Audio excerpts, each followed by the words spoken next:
बुढ़ापा अंत नहीं, असल जीवन की शुरुआत है। जीवन के प्रति सोच बदल देगी आज की कहानी, जीने का अधिकार। आज जैसे ही रागिनी अपने ऑफिस से वापस घर लौटी तो अपना बैग मेज पर पटक कर मुंह बनाते हुए सीधे रसोई घर में चली गई। आज फिर से काम करते करते वह गुस्से में गुनगुनाती जा रही थी। न जाने चाहते क्या हैं यह लोग मुझसे। घर की बहू हूँ तो सारा काम करना क्या सिर्फ मेरी ही जिम्मेदारी है? सासू माँ तो मेरे आने के बाद ऐसे महारानी बनकर बैठ जाती है जैसे मेरी शादी से पहले इस घर में उनके आसपास नौकर चाकर मंडराते रहते थे। आखिर किस जन्म की दुश्मनी निकाली जा रही है? अरे, मुझे तो यह समझ नहीं आता कि अगर मेरे साथ घर का थोड़ा काम करवा देंगे तो कौन सा पहाड़ टूट पड़ेगा? क्या इनके हाथ पैर घिस जाएंगे? आखिर मैं भी तो इंसान हूँ। दिन भर ऑफिस में काम करके थकी हारी आती हूँ और घर आते ही रसोई के काम में जुट जाती हूँ। यहाँ तो सासू माँ को तो रामायण पढ़ने से फुर्सत ही नहीं है और कुछ नहीं सूझता तो सहेलियों संग टहलने निकल जाती है। बड़बड़ाते हुए रागिनी बर्तन धोने लगी और एक के बाद एक बर्तन जोर जोर से पटकने लगी। सविता जी अपनी बहू के गुस्से के कारण भली भांति जानती थी, लेकिन उन्होंने कोई प्रतिक्रिया नहीं दी। आखिर वह भी कितनी देर तक काम करती? बहू के जाने के बाद सुबह से लेकर शाम तक घर गृहस्थी का सारा काम करते करते वह भी बुरी तरह थक जाती थी। इसीलिए शाम के वक्त वह केवल अपने लिए ही कुछ समय निकाल पाती थी। दरअसल आज के जमाने की एक मॉडर्न लड़की थी रागिनी। पढ़ी लिखी भी बहुत अच्छी थी। पढ़ लिख कर एक आत्मनिर्भर महिला बनना उसका सपना हुआ करता था। इसीलिए जब उसकी पढ़ाई लिखाई समाप्त हुई तो उसने नौकरी के लिए आवेदन देना शुरू कर दिया था। और जब सविता जी के बेटे प्रवीण के साथ उसका विवाह तय किया गया तो यह बात उसने सबके सामने स्पष्ट रूप से जाहिर कर दी थी कि विवाह हो जाने के पश्चात अगर कहीं नौकरी मिलती है तो उसे नौकरी करने से किसी को कोई ऐतराज नहीं होना चाहिए। इस बात से प्रवीण को भी कोई परेशानी नहीं थी और ना ही प्रवीण के माता पिता को इससे कोई आपत्ति थी कि उनकी बहू नौकरी पेशा हो। बड़ी हंसी खुशी के साथ शादी की सभी रस्में पूरी हुई और आखिरकार रागिनी एक घर में बहू बनकर आ गई। अपनी नौकरी के लिए उसने कोशिशें जारी रखी थी और अभी विवाह को 6 महीने हुए थे कि रागिनी को एक अच्छी नौकरी मिल गई। रागिनी नौकरी लगने से बहुत खुश थी, लेकिन सविता जी ने सब परिवार वालों के सम्मुख एक बात स्पष्ट तौर पर कह दी कि बहू के नौकरी करने से मुझे बिल्कुल भी कोई ऐतराज नहीं है, परंतु अब पूरे घर का कार्यभार अकेले संभाल पाना भी मेरे बस की बात नहीं है। इसीलिए बहू को घर के कामों में भी हाथ बटाना होगा। सविता जी की इन बातों को सुनकर परिवार के सभी लोग आश्चर्यचकित रह गए और रागिनी को तो जैसे काटो तो खून नहीं। फिर परवीन ने कहा, माँ आप तो जानती है कि रागिनी को यह नौकरी कितनी मुश्किल से मिली है। हमें आपसे यह उम्मीद तो नहीं थी। तो सविता जी ने कहा, बेटा मेरे कहने का मतलब यह नहीं है कि घर का सारा काम बहू को ही करना होगा। मैं तो केवल इतना ही कहना चाहती हूँ कि मेरी अपनी भी कुछ सीमाएं हैं। उम्र बढ़ने के साथ मेरी कार्य क्षमता भी धीरे धीरे कम हो रही है, इसीलिए पूरे दिन का काम तो मुझसे नहीं हो पाएगा। हाँ, जितना बन पड़ेगा उतना मैं जरूर करूँगी। इधर रागिनी अपने सपनों के साथ कोई समझौता नहीं करना चाहती थी, इसीलिए उसने घर की साफ सफाई और झाड़ू पोछे के लिए तो एक काम वाली बाई लगा ली, लेकिन बहू की अनुपस्थिति में घर का बाकी का सारा काम उसकी सास सविता जी को ही संभालना पड़ता था। परंतु उसके घर लौटने के बाद उसकी सासू माँ कोई काम न करके अपने लिए भी समय निकालती थी।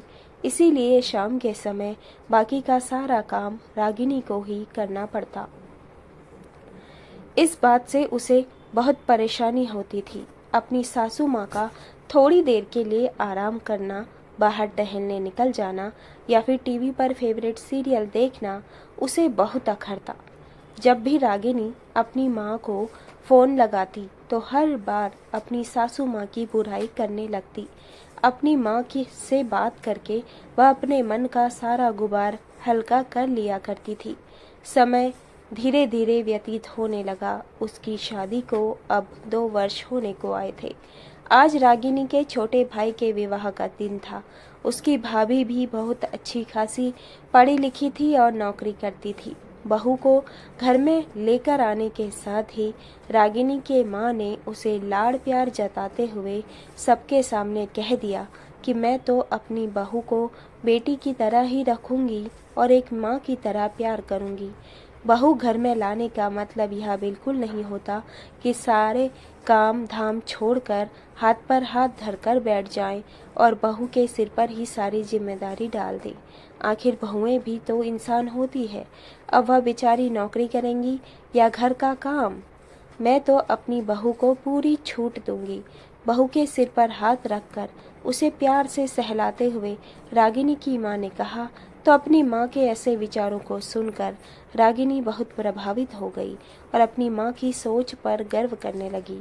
फिर मुंह बनाते हुए वे सोचने लगी कि काश मेरा भाग्य भी मेरी भाभी के जैसा ही होता, मेरी सास भी मुझे समझ पाती। लेकिन मेरी किस्मत इतनी अच्छी कहाँ। मुझे तो बस अपनी सास के हुक्म के अनुसार चलना है।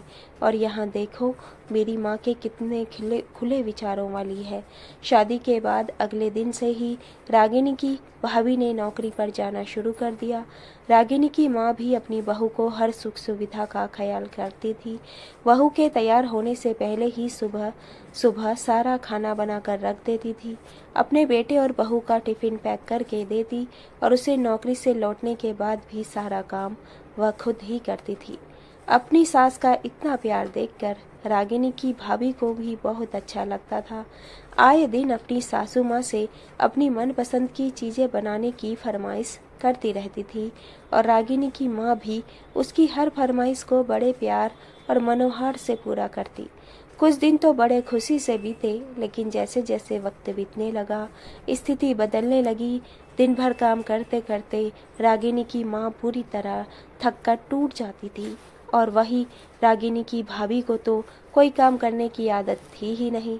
रागिनी ने कितनी बार अपनी माँ को फोन लगाया, लेकिन उसकी माँ हमेशा यही बात कहकर फोन काट देती थी कि बेटी अभी मुझे बहुत काम है, मैं तुझसे बाद में बात करती हूँ। एक दिन रागिनी की माँ जब घर का काम करके थक हार के शाम के समय बिस्तर पर लेटी तो रागिनी का फोन आया। फोन उठाते ही रागिनी की माँ ने कहा, हेलो रागिनी बेटी, कैसी हो तुम? घर पर सब लोग ठीक तो है ना? इतने दिनों से माँ से बात करने का मौका मिला तो रागिनी फिर से अपनी परेशानियों का पिटारा उठाकर बैठ गई। क्या बताऊँ माँ, आधा घंटा पहले ही नौकरी से थकी हुई घर लौटी हूँ और अब घर का काम भी करना पड़ेगा। आप तो भाभी को पूरा आराम करवाती हो, लेकिन मेरी सासू माँ को तो देखो। मेरी नौकरी से घर लौटने की देर थी कि अपने कमरे से तैयार होकर बाहर निकली और यह कहकर चली गई कि मुझे ब्यूटी पार्लर जाना है। अब इस उम्र में इन्हें सजने संवरने का शौक चढ़ा है। अगर इतना ही समय था इनके पास तो रात का खाना ही बना लेती, मुझे भी थोड़ा आराम मिल जाता। अच्छा माँ, एक बात तो बताइए, अब तो आप मुझसे बात ही नहीं करती हैं। भाभी को माँ की तरह प्यार देते देते कहीं अपनी बेटी को भुला तो नहीं दिया? रागिनी का इतना कहने ही देर थी कि उसकी माँ की आंखें आंसुओं से सराबोर हो गई और फूट फूट कर रोने लगी। माँ के रोने की आवाज़ सुनकर रागिनी के कलेजा कांप उठा। क्या हुआ माँ, आप रो क्यों रही हो? भाभी से कोई बात हुई है क्या? सब कुछ ठीक तो है ना? बेचैन होते हुए रागिनी बोली। फिर उसकी माँ ने कहा, बेटी मुझे तो कुछ समझ में नहीं आता। मैंने तो तेरी भाभी को हमेशा अपनी बेटी की तरह ही माना था। बहू को कोई तकलीफ ना हो इसीलिए सारा दिन मैं ही काम करने में लगी रहती हूँ, लेकिन फिर भी तेरी भाभी को मेरी कोई कदर नहीं है। घर का कोई काम करना तो दूर, वह तो रसोई की तरफ देखती तक नहीं है। मुझे तो ऐसा लगता है कि मैं तो इस घर में केवल एक काम वाली बाई बनकर ही रह गई हूँ। हर काम के लिए बस मुझ पर ही हुक्म चलाती है। एक गिलास पानी भी खुद उठकर नहीं पीती। अरे उससे तो तेरे भाई के लिए खाना भी नहीं बनाया जाता। सुबह सुबह उठकर रसोई घर का सारा काम मैं करती हूँ और उसका टिफिन तैयार करने में मुझे थोड़ी भी देरी हो जाती है तो मुझ पर ऐसे भड़क पड़ती है जैसे मैं उसकी नौकरानी हूँ। मुझे तो कुछ समझ नहीं आता कि मैं क्या करूँ। अपनी माँ की यह बात सुनकर रागिनी हैरान रह गई। फिर उसकी माँ ने कहा, लेकिन बिटिया, इस सब में गलती मेरी ही है। तेरे पापा ने मुझे कितनी बार कहा था कि मुझे बहू को उसकी जिम्मेदारियों का एहसास करवाना चाहिए, थोड़ा काम उसे भी करने देना चाहिए, लाड़ प्यार में इतनी छूट भी नहीं देनी चाहिए कि बाद में पछतावा हमें ही हो। रागिनी बेटी, आज मुझे एहसास हो रहा है कि तेरी सासू माँ ने सारी जिम्मेदारियाँ अपने सिर पे न लेकर बिल्कुल सही किया। घर का काम मिल बांट कर करने का उनका फैसला एकदम सही था। भले ही बात तुम्हें बुरी लगती है, लेकिन यह बात भी बिल्कुल सही है कि हर इंसान को अपने लिए भी थोड़ा सा समय चाहिए होता है। अगर मैंने भी समधन जी की तरह समझदारी से काम लिया होता तो आज मेरी यह दुर्गति ना होती। मैं भी उनकी तरह आत्मसम्मान से जी रही होती और उम्र के इस पड़ाव में जीवन का भरपूर आनंद ले रही होती। माँ की बातें सुनते सुनते रागिनी की आंखों से आंसू बहने लगे। अपनी माँ की हालत के बारे में सोच सोच कर उसका कलेजा फटा जा रहा था। कांपते हाथों से उसने फोन रखा। मन में विचारों का तूफान उमड़ रहा था।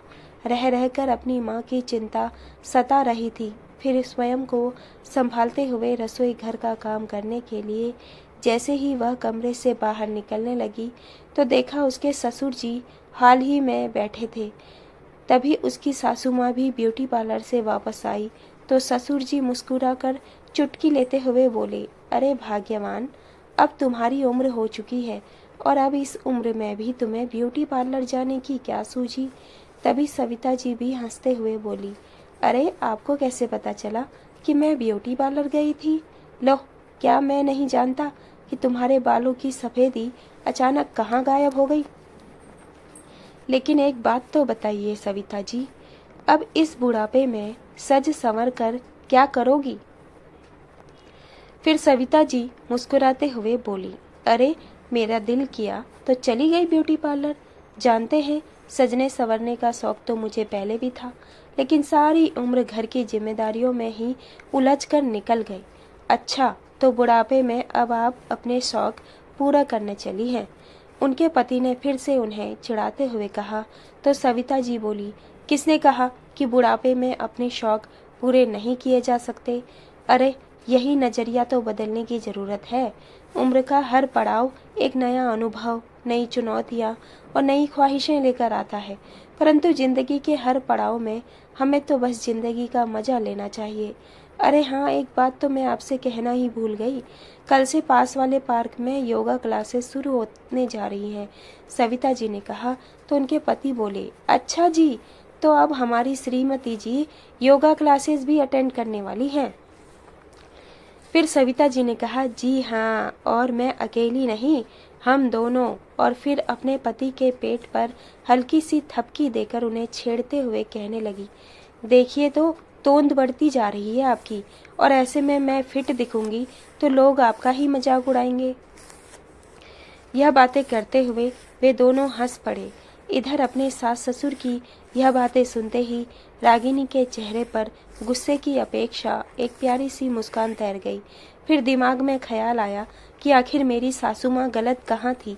विवाह के बाद एक औरत को घर की जिम्मेदारियों और बच्चों से वक्त ही कहाँ मिल पाता है, और यदि वे अपने शौक या हॉबीज को समय देना चाहती हैं तो इसमें कोई बुराई नहीं है। आखिर उन्हें भी तो दुनिया की ताजी हवा के झोंकों का स्पर्श पाने का अधिकार है। इस उम्र में भी आनंद से जीने का अधिकार है। दोस्तों, ये थी आज की कहानी। आपको कैसी लगी आप कमेंट करके ज़रूर से बताइएगा। मिलते हैं अगली कहानी में। तब तक के लिए स्वस्थ रहिए, परिवार के साथ रहिए, माता पिता का खूब ध्यान रखिए। धन्यवाद।